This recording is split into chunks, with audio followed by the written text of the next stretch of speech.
बिस्मिल्लाहिर्रहमानिर्रहीम। हमारे गांव में चौधरी की हवेली सबसे बड़ी थी। मुझे वो अंदर से देखने का बहुत शौक था, मगर अम्मा मुझे वहां जाने से सख्ती से मना करती थी। कहती थी तू बहुत खूबसूरत है, अगर गलती से भी चौधरी की नज़र तुझ पर पड़ी तो वो तेरी जवानी ले लेगा। मुझे अम्मा की बातें समझ ही ना आती थी। एक रात अम्मा सो रही थी तो सोचा कि चुपके से हवेली देख कर आती हूँ। यूं वहां गई तो देखा अंदर बाग पर फल लगे थे। सोचा जल्दी से तोड़ कर लाती हूँ। जो ही अंदर पहुंची तो वहां के नौकर ने मुझे अचानक पकड़ लिया और एक कमरे में ले जाकर चौधरी के पैरों में फेंक कर बोला, साहब, ये चोरी करते हुए पकड़ी गई है। मैं पहले तो समझी थी कि चौधरी कोई जवान सा लड़का होगा, मगर अपने सामने बुड्ढे को देखकर मैं थर थर कांपने लगी थी। तभी बुड्ढा बोला, डर नहीं, तू तो मेरी रानी बनेगी और यूं मैं 20 साल और जीऊंगा। बस तू मुझे एक चीज देगी और उस चीज के बदले हर बार एक जमीन तेरे नाम करूंगा। मैं खुश हो गई और बोली, मुझे मंजूर है। मगर जब बुढ़े की अगली बात सुनी तो जान निकल गई, क्योंकि मुझे हर रोज चौधरी के बाड़े में ये इंसानी फितरत में शामिल है कि उसे जिस चीज से रोका जाए वो उसी की जानिब बार बार लपकता है। और यही चीज मेरी जिंदगी का सबसे बड़ा रोग बन गई थी। काश मैं अपनी सादा लो मां की बात मान जाती तो मुझे इस कदर खसारे का सौदा न करना पड़ता। जवानी का घोड़ा बहुत ही मुंहजोर सा होता है। मैं भी जवान हुई तो लगा कि जो मैं कह रही हूं वही ठीक है, बाकी सब तो पुराने ख्यालात के मालिक हैं। मैं नए दौर की लड़की हूं, मुझे किसी की बातों में नहीं आना चाहिए। एक तो जवानी और फिर मेरे हुस्न ने मेरा दिमाग खराब कर दिया था। मैं जहां भी जाती बड़ी मोतबर गर्दानी जाती थी और उसकी वजह सिर्फ और सिर्फ मेरा हुस्न था। मैंने अक्सर लोगों के मुंह से सुना था कि फौजिया की बेटी रानिया पूरे गांव की लड़कियों में हसीन है। मजाल है जो उसके सामने किसी भी लड़की का हुस्न ठहर जाए। मैं जब पैदा हुई थी तब भी बहुत हसीन थी, इसीलिए मेरी अम्मी ने मेरा नाम रानिया रखा था। जो जो बड़ी होती गई मेरा नाम रानिया से बदलता गया और रानी हो गया। अम्मी तो अक्सर लाड में मुझे यही कहा करती थी कि तू तो रानी है, मेरे घर में कहाँ पैदा हो गई। किसी रईस के घर जन्म लिया होता तो महलों में राज करना था तुमने। अम्मी जैसे ही ख्यालात मेरे मोहल्ले की औरतों के भी थे। अब जब मैं बड़ी होने लगी तो सोचने लगी थी कि महलों में राज करने का हक सिर्फ उन्हीं लोगों को होता है क्या जो पैदाइशी अमीर होते हैं। मुझे भी महल में रहना था और उसका वाहिद हल यही था कि या तो मैं बहुत सा पढ़ लिख कर मेहनत करके अपना कमा कर महल खड़ा कर लेती या फिर किसी अमीर से लड़के की दुल्हन बन जाती। पहला ऑप्शन कदरे मुश्किल था मेरे लिए, क्योंकि हम गांव में रहते थे। यहाँ लड़कियों के लिए सिर्फ 5 जमातों तक ही स्कूल था। मेरे वालिदैन के हालात इतने अच्छे नहीं थे कि वो मुझे पढ़ने के लिए शहर भेज सकते। इसीलिए मैंने दूसरे ऑप्शन को अपने लिए मुनासिब जाना था। इसलिए मैं अब खुद पर बहुत ज़्यादा तवज्जो देने लगी थी। हमेशा अच्छा और प्यारा सा लिबास पहना करती थी। इसी वजह से मेरे हुस्न को 4 चांद लग गए थे। मोहल्ले के सभी लोग मेरा दम भरते थे और अब तो मेरे लिए रिश्ते भी आने लगे थे। मगर मेरे लिए जब भी कोई रिश्ता आता तो मुझे ज़रा भी खुशी नहीं होती थी, क्योंकि ये बहुत ही आम से लोग होते थे, जबकि मैं तो कारों और कोठियों के सपने से जाकर बैठी हुई थी। अम्मी को तो शुरू से ही मेरी ख्वाहिशात का पता था, इसीलिए वो मेरे लिए आने वाले हर रिश्ते को इनकार कर दिया करती थी और ये सिलसिला पूरा 1 साल चलता रहा था। एक दिन अम्मी मेरे पास आकर बैठ गई और कहने लगी, रानी, हम गांव के गरीब लोग हैं, यहाँ ज़्यादातर लोग हमारे जैसे ही हैं। मैं मानती हूँ कि तुम लाखों में एक हो, तुम्हारे हुस्न का कोई मुकाबला नहीं है। मुझे इसी बात की आस लगी हुई थी कि तुम्हारे लिए कोई ना कोई राजा तो आ ही जाएगा, मगर 1 साल गुजर गया है और ऐसा हुआ नहीं है। इसीलिए अच्छा है कि सब्र शुक्र करके अपना घर बसा ले, फिर जो तेरे मुकद्दरों का होगा तुझे मिल ही जाएगा। अम्मी की बातें सुनकर मुझे बहुत मायूसी हुई थी। मैं बोली, अम्मी, हमारे पूरे गांव में कोई एक भी ऐसा घराना नहीं है क्या जो बहुत अमीर हो और महलों में रहते हो?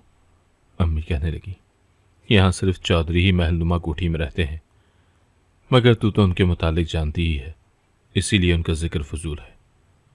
तू बस खुद को शादी के लिए राजी कर ले। मैंने सर हिला दिया तो अम्मी उठकर मेरे पास से चली गई थी। अब मेरे सामने वो बड़े से नीले गेट वाली सफ़ेद पेंट वाली कोठी घूम गई थी। ये कोठी हमारे गांव की चौधरी की थी। मैंने उस कोठी को बहुत बार बाहर से देखा हुआ था। मेरा उसमें दाखिल होने को बहुत ही दिल करता था, मगर हम लड़कियों को शुरू से ही उस कोठी से डराया गया था। ये जो शबाहत में ताजमहल जैसी थी, कहने वालों ने तो उसे भूत बंगले का नाम तक दे रखा था। जब मैं और मेरी दोस्तों उस कोठी वाली सड़क से गुजरकर स्कूल जाया करती थी, तब हमें मोहल्ले के सभी लोग समझाया करते थे कि ये कोठी बाहर से जितनी खूबसूरत नजर आती है, अंदर से उतनी ही भयानक है। इस कोठी में लड़कियों को गायब कर देने वाले जिन भूत रहते हैं। तब हम छोटी थी, लोगों की बातों में आ गई थी, इसीलिए उस सड़क से हमेशा झुरमट बनाकर गुजरा करती थी और बिना रुके नजरें झुकाकर बस आगे बढ़ जाया करती थी। आज तक वो खौफ हमारे दिलों में बसा हुआ है। अम्मी ने आज उस कोठी का तस्करा किया तो मेरा दिल उछलकर हलक में आ गया था। मेरे अंदर एक चाह ने सर उठाया था। मैं हर हाल में वो कोठी देखना चाहती थी, पर दिल डरता भी था कि अगर उस कोठी के भूत ने मुझे गायब कर दिया तो मैं क्या करूंगी। मगर फिर दिल में ख्याल आया कि रानी, तू किस सदी में जी रही है? आजकल भूत प्रेत नहीं होते। ये तो शायद किसी ने चौधरियों से हसद में उस कोठी को बदनाम कर दिया हो। मैं उस वाकई की तह तक जाना चाहती थी, इसीलिए सर पर दुपट्टा ओढ़ा और अम्मी से बोली कि मैं अपनी सहेली के घर जा रही हूं। अम्मी सब्जी काट रही थी, एक नजर मुझ पर डाली और बोली, हाँ जा रानी, अपने ख्वाबों की राख पर अपनी दोस्त के संग मातम करा और जिस कदर जल्दी मुमकिन हो तुम इस हकीकत को समझ जाओ कि तुम्हारे लिए न कोई शहजादा आएगा और न ही कोई राजा आएगा। मैंने सर हिला दिया और घर से बाहर निकल गई थी। मैं शबनम के घर जा रही थी। वो मेरी बचपन की दोस्त थी, पर उसकी बड़ी बहन बहुत ही बदनसीब थी। वो बालों में चांदी उतराने के बावजूद अभी तक अपने वालिदैन के घर बैठी हुई थी। जब मैं और शबनम जरा नादान थी तो अक्सर ही सोचा करती थी कि जब हमना बाजी की शादी होगी तो हम लहंगा पहनेंगी, तैयारी करेंगे। मगर अब हमें भी इस बात का अदराक हो गया था कि बाजी की शादी होने वाली नहीं है, और उसकी वजह थी हवेली का भूत।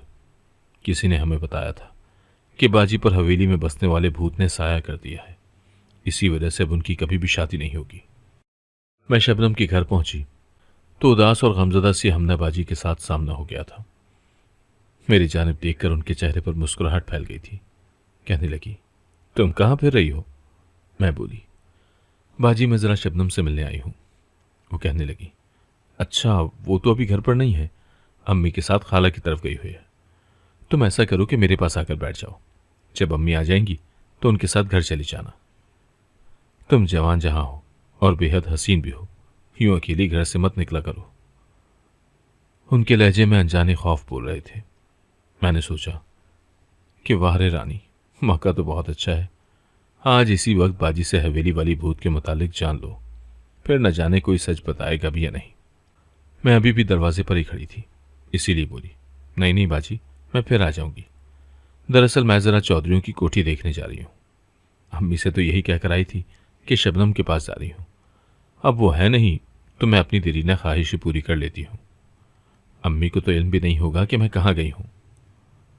हमना बाजी मुझे फटी फटी निगाहों से देख रही थी और फिर उसने मेरा हाथ पकड़कर मुझे घर की जानिब खींच लिया था और दरवाजे को कुंडी लगाकर मुझे सहन में पड़ी चारपाई पर लाकर पटक दिया था और गुस्से से बोली, अगर तुम्हारी जगह ये बात शबनम ने की होती तो मैंने थप्पड़ मार मार कर उसका मुंह लाल कर देना था।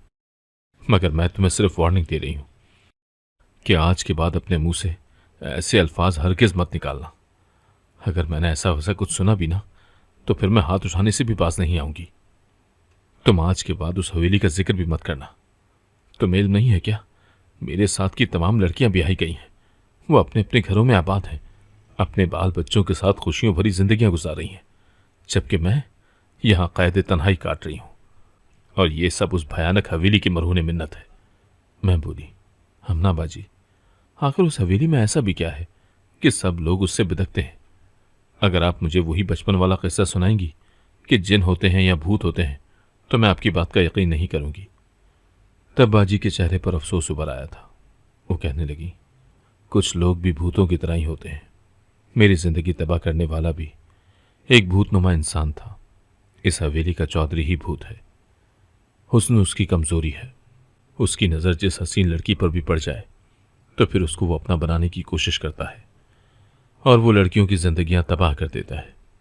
मेरी बदकिस्मती ये थी कि मैं खूबसूरत होने के साथ साथ इस घर की बड़ी बेटी भी थी। ये चंद बरस पुरानी बात है। अब्बू गांव से बाहर गए हुए थे। उन दिनों बहुत तेज बारिश हुई थी। अम्मी बेचारी सारा दिन काम भी करती रहीं और बारिश में भीगती भी रहीं, इसीलिए उन्हें सख्त बुखार ने आन लिया था। अब तो उनकी ये हालत हो गई थी कि वो बुखार में फिनकती जा रही थी, या यूं कहूं कि वो तो होश हवास से ही बेगाना हो गई थी तो ज्यादा मुनासिब होगा। तब शबनम भी छोटी थी। घर की तमाम जिम्मेदारी मुझ पर आन पड़ी थी। मैं घर के काम के साथ साथ अम्मी को भी संभाल रही थी। और फिर यूं हुआ कि शाम के वक्त मैं गांव के कुएं से तन्हा ही पानी लेने के लिए चली गई। मैं तो अपनी परेशानी में घिरी हुई थी। आसपास किसी चीज का होश ही नहीं था। मुझे क्या पता था कि गांव के चौधरी की नजर मुझ पर पड़ गई है और वो एक ही नजर में मुझ पर फिदा हो गया है। उसने अपनी बड़ी सी गाड़ी लाकर मेरे सामने रोक दी थी और कहने लगा, चलो मेरे साथ, मैं तुम्हें घर तक छोड़ आऊं। मैंने उस चौधरी के मुतालिक बहुत कुछ सुन रखा था, इसीलिए डर गई और बोली, नहीं जी चौधरी साहब, मुझे माफ करें, मैं खुद ही चली जाऊंगी। ये बात चौधरी को नागवार गुजरी थी। उसने मुझे जबरदस्ती अपनी गाड़ी में डाला और हवेली ले गया। मुझे उम्मीद थी कि वो बहुत जल्द मुझे छोड़ देगा, मगर उसने मुझे हवेली में पूरा 1 साल रखा था। ये 1 साल मुझ पर बहुत भारी था। मैं हर वक्त वहां से भाग निकलने के मंसूबे बनाती रहती थी। इसीलिए एक दिन मौका देखकर फरार हो गई और घर वापस आ गई। मेरे घर वाले मुझे देखकर बहुत रोए थे। मैंने भी उन्हें बताया कि मैंने किस तरह एक एक लम्हा अजियत में गुजारा है। अब हम सब यही सोच सोच कर परेशान रहते थे कि चौधरी फिर से कहीं मुझे अपने साथ न ले जाए। फिर पता चला कि चौधरी को इल्म है कि मैं अपने वालिदैन के घर हूं, मगर वो मुझे लेने नहीं आएगा।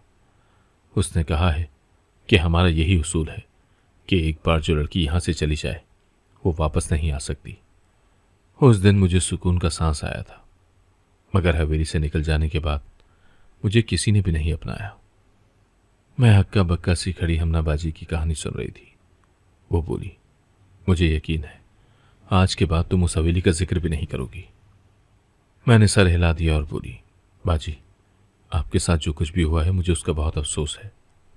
बाजी बस उदासी से मुझे देखती रह गई थी। फिर मैं अपने घर वापस आ गई। हमनाबाजी की बातें बार बार मेरे जहन में गूंज रही थी।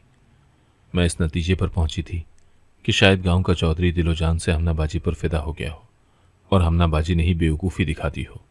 जाहिर सी बात है, जिन लड़कियों के सरों पर हर वक्त मैके का भूत सवार रहता है वो बहुत कम ही अपना घर बसाया करती हैं। फिर बाजी ने खुद ही तो कहा कि मैं पूरा साल वहां से निकलने के मंसूबे बनाती रही थी। इस दौरान उन्होंने अपना घर बसाने का सोचा भी नहीं होगा।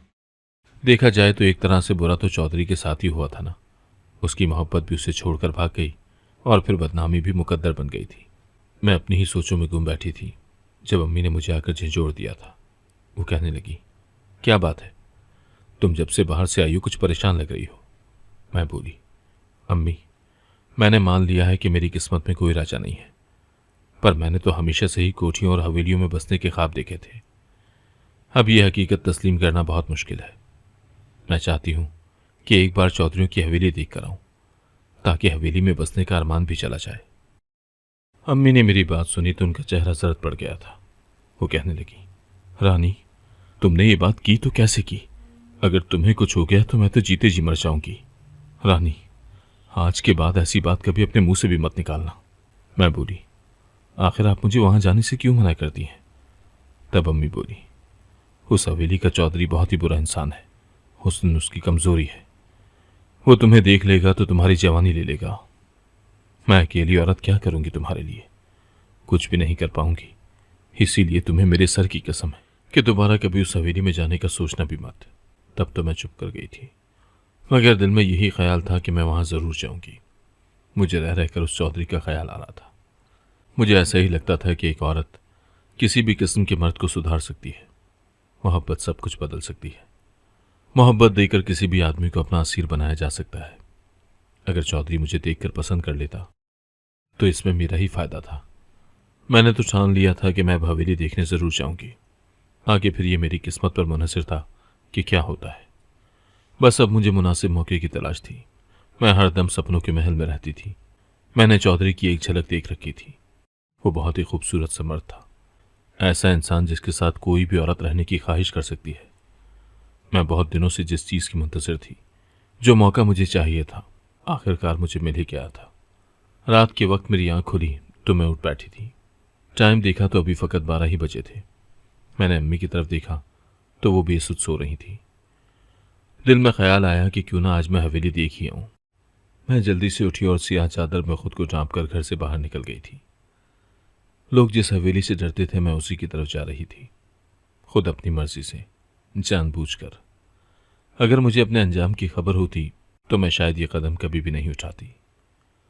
हुआ कुछ यूं कि मैं कच्ची पक्की पटखंडियों से गुजरकर सफ़ेद हवेली के सामने जाकर खड़ी हो गई थी। उस हवेली में एक शहर था जो मुझे अपनी जानिब खींच रहा था। मैं अंदर चली गई थी। ऐसा लगता था जैसे मैं किसी और ही जहां में आ गई हूं। ये जहां मेरे लिए ख्वाबों का जहां था। मैं आगे बढ़ती चली गई थी। अंदर बाग पर फल लगे थे। सोचा कि जल्दी से तोड़ कर लाती हूं। जो ही अंदर पहुंची तो वहां के नौकर ने मुझे अचानक पकड़ लिया। मैं बहुत ज्यादा खौफजदा हो चुकी थी, थर थर कांप रही थी।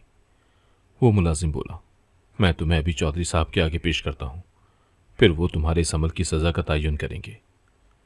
ये बात सुनी तो दिल को ढारस मिली थी। एक तो हवेली देख ली थी और फिर अब मैं जाबी चौधरी के सामने रही थी। मुलाजिम मुझे खींचता हुआ ले जा रहा था और एक कमरे में ले जाकर चौधरी के पैरों में फेंक कर बोला, साहब ये चोरी करती पकड़ी गई है। चौधरी बोला, ये तो इसने बहुत गलत किया है। मैं आवाज़ सुनकर घबरा गई थी, क्योंकि ये आवाज़ तो किसी बड़ी उम्र के मर्द की ही लग रही थी। मैं तो यही समझती रही थी कि चौधरी कोई जवान सा लड़का होगा, मगर अपने सामने बुढ़े को देखकर मैं थर थर कांपने लगी थी। तभी वो बुढ़ा बोला, डर नहीं, तू तो मेरी रानी बनेगी। ये बड़ी सी हवेली देख रही हो ना, इसमें तुम्हें मालकिन बनाकर रखूंगा। यहां तेरे सामने मुलाजिम हाथ बांधकर हरदम खड़े रहा करेंगे। ये मैं सब कुछ इसलिए कह रहा हूं क्योंकि तुम मुझे बहुत अच्छी लगी हो।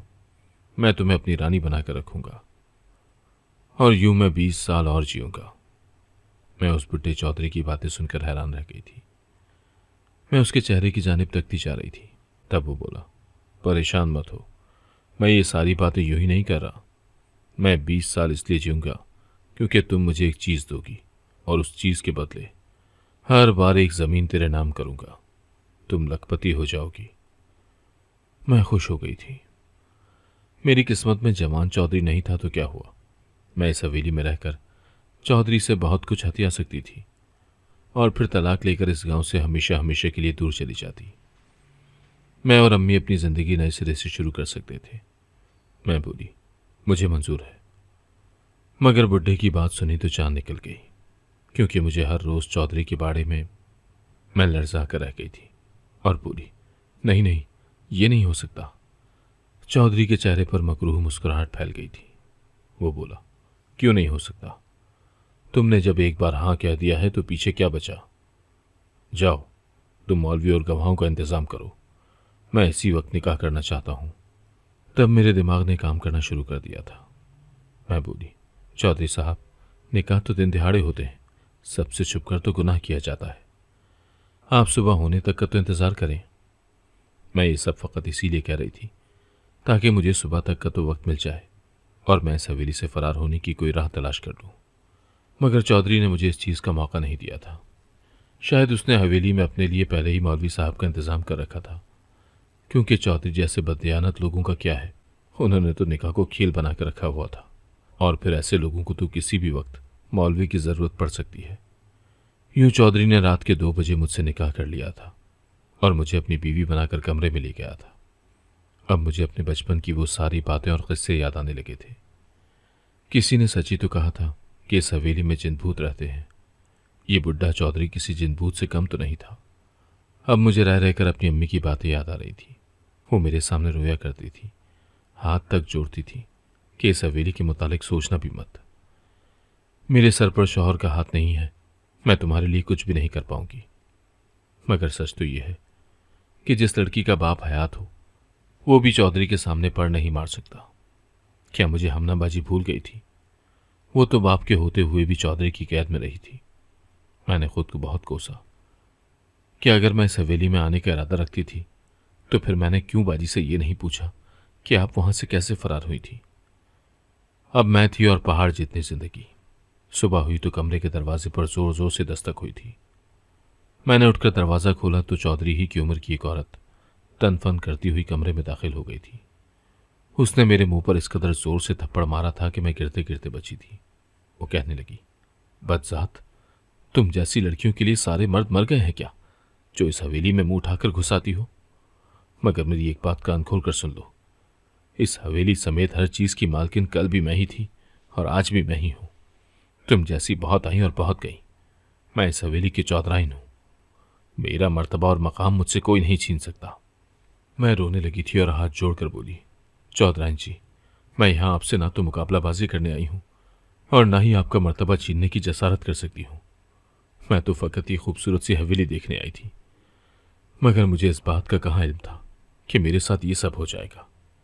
मैं आपके आगे हाथ जोड़ती हूं, मेरी मदद करें और किसी न किसी तरह मुझे मेरे घर भेज दे।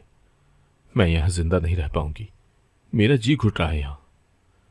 चौधराइन मुझे गुस्से से देखकर बोली, तुमने कभी आईना नहीं देखा था क्या? तुम कितनी हसीन हो। या फिर तुमने कभी इस हवेली के चौधरी के मुतालिक किस्से नहीं सुने थे, जो आधी रात को मुंह उठाकर मेरी हवेली में घुस आई तुम? मैं बोली, मैं इस बात का एतराफ करती हूं कि मुझसे बड़ी गलती हो गई थी। मुझे माफ कर दें और अब मेरी मदद करें। मैं यहां से निकलना चाहती हूं। चौधराइन कहने लगी, मैं चाहकर भी तुम्हारे लिए कुछ नहीं कर पाऊंगी। जब तक चौधरी तुमसे तुम्हारी जवानी नहीं ले लेगा, तुम यहां से नहीं निकल पाओगी।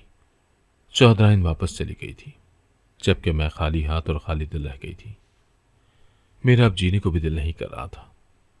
मैं अपने मरने की दुआ तो करना चाहती थी, मगर जब अम्मी का ख्याल आ जाता तो जबान पर ताले लग जाया करते थे। मैं अपनी बेवा माँ को अपनी इकलौती जवान बेटी के मरने का गम नहीं दिखा सकती थी। अब हर रात चौधरी मुझसे मेरी कीमती चीज ले लेता और बदले में मुझसे कहता कि मैंने अपनी सबसे जरखेज जमीन तुम्हारे नाम कर दी है। मैं चुपचाप ये सब सुनती जा रही थी। मुझे इस हवेली में आए हुए 2 महीने बीत गए थे। मैं हरदम यहां से फरार होने की तदाबीर करती रहती थी, क्योंकि इस हवेली में मैं कहने को तो छोटी चौधराइन थी, मगर मेरी जो वक़्त थी मुझे वो अच्छी तरह से मालूम थी। मैं सारा सारा दिन अपने कमरे में बंद रहती थी। यहाँ मुझसे कोई भी बात करना भी पसंद नहीं करता था। यहाँ तक कि मुलाजमीन भी मुझे मुंह नहीं लगाते थे। बस चौधरी को ही मेरी ज़रूरत पड़ती थी, और वो भी फ़कत रात के वक्त।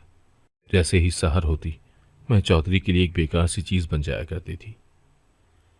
आज मेरा दिल कमरे में बहुत ही ज़्यादा घबरा रहा था।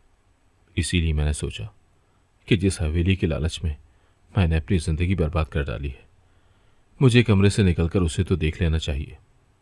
इसीलिए मैं हवेली में घूमने फिरने लगी थी, और तभी मेरी नज़र खाला खालदा पर पड़ी थी। वो मेरी अम्मी की बहुत गहरी दोस्त थी और हमारे मोहल्ले में भी रहती थी। मैं उनके पास गई और बोली कि मेरे कमरे की सफाई कर दो। मैंने ऐसा इसलिए कहा था ताकि किसी को हम दोनों पर शक ना हो। जैसे ही खाला मेरे कमरे में आई, मैंने उसके सामने हाथ जोड़ दिए और बोली, खाला, खुदा के वास्ते कुछ भी करके मुझे इस हवेली से निकलवा दो। तब वो कहने लगी, हवेली के पिछले हिस्से में बने बाग से तुम फरार हो सकती हो, इसके अलावा मैं तुम्हारी कोई मदद नहीं कर सकती। मैंने खाला की बात गिरा से बांध ली थी। खाला वापस चली गई तो मैंने सोचा कि रात के वक्त तो हवेली का पहरा बहुत सख्त हो जाता है और फिर चौधरी भी मुझे तलब कर लेता है। यहां से निकलने का बेहतरीन वक्त यही है।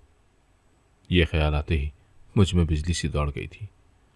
मैंने वो तमाम जेवरात इकट्ठे किए जो चौधरी ने मुझे दिए थे और चलती चलती बाग के पास चली गई।